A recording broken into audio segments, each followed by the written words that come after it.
इस संसार में देखने के लिए बहुत सारे खूबसूरत स्थान हैं, पर सबसे खूबसूरत जगह है बंद आंखों से अपने भीतर देखना। अपनी उम्र और पैसों पर कभी भी घमंड मत करना, क्योंकि जो चीज गिनी जा सकती है वो यकीनन खत्म हो जाती है। कोई दूसरों की थाली में से भी छीन कर खाने में अपनी शान समझता है, कोई अपनी थाली में ऐसे भी दूसरों को निवाले खिलाकर संतुष्ट होता है। सारा खेल संस्कारों, समझ और मानसिकता का है।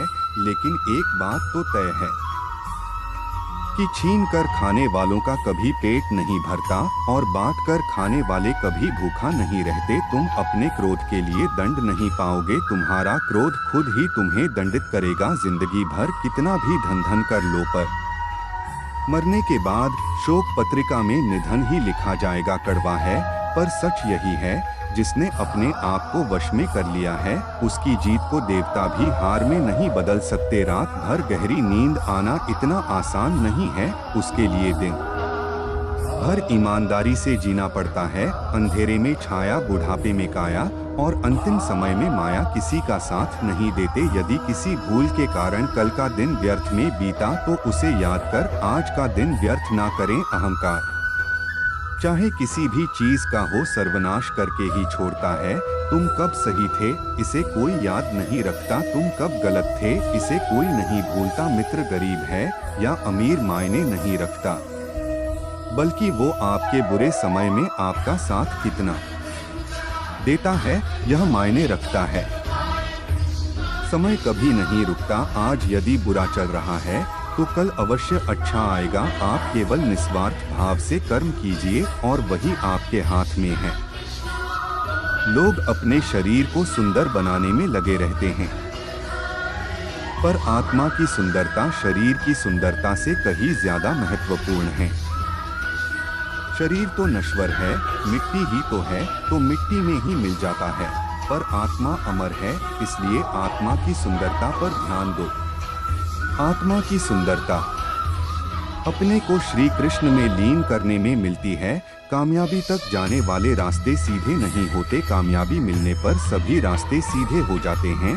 शस्त्र केवल शरीर को घायल कर देते हैं, किंतु शब्द आत्मा को भी घायल कर देते हैं। मनुष्य का जीवन केवल उसके कर्मों पर चलता है। जैसा कर्म होता है जैसा उसका जीवन होता है। गीता में कहा गया है, जो इंसान किसी की कमी को पूरी करता है वो सही अर्थों में महान होता है। किसी का अच्छा ना कर सको तो बुरा भी मत करना, क्योंकि दुनिया कमजोर है लेकिन दुनिया बनाने वाला नहीं। न तो यह शरीर तुम्हारा है और न ही तुम इस शरीर के मालिक हो। यह शरीर 5 तत्वों से बना है, आग, जल, वायु, पृथ्वी और आकाश। एक दिन यह शरीर इन्हीं 5 तत्वों में विलीन हो जाएगा। गीता में लिखा है, जब इंसान की जरूरत बदल जाती है तब इंसान के बात करने का तरीका बदल जाता है। गीता में कहा गया है, कोई भी अपने कर्म से भाग नहीं सकता, कर्म का फल तो भुगतना ही पड़ता है। इतिहास कहता है कि कल सुख था, विज्ञान कहता है कि कल सुख होगा, लेकिन धर्म कहता है अगर मन सच्चा और दिल अच्छा हो तो हर रोज सुख होगा।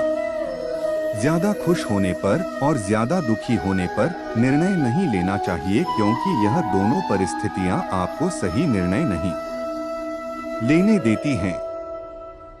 जिस मनुष्य के पास सब्र की ताकत है, उस मनुष्य की ताकत का कोई मुकाबला नहीं कर सकता। इंसान हमेशा अपने भाग्य को कोसता है, यह जानते हुए भी कि भाग्य से भी ऊंचा उसका कर्म है, जिसके स्वयं के हाथों में है। सत्य कभी दावा नहीं करता कि मैं सत्य हूँ, लेकिन झूठ हमेशा दावा करता है कि सिर्फ मैं ही सत्य हूँ। धरती पर जिस प्रकार मौसम में बदलाव आता है, उसी प्रकार जीवन में भी सुख-दुख आता जाता रहता है।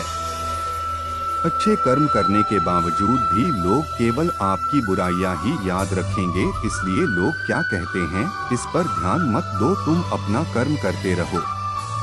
तुम्हारा क्या गया जो तुम रोते हो, तुम क्या लाए थे जो तुमने खो दिया, तुमने क्या पैदा किया था जो नष्ट हो गया, तुमने जो लिया यहीं से लिया, जो दिया यहीं पर दिया।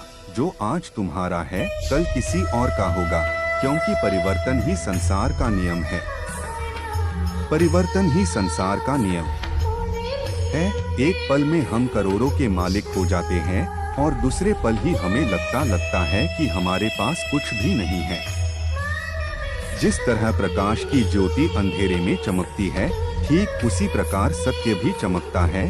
इसलिए हमेशा सत्य की राह पर चलना चाहिए।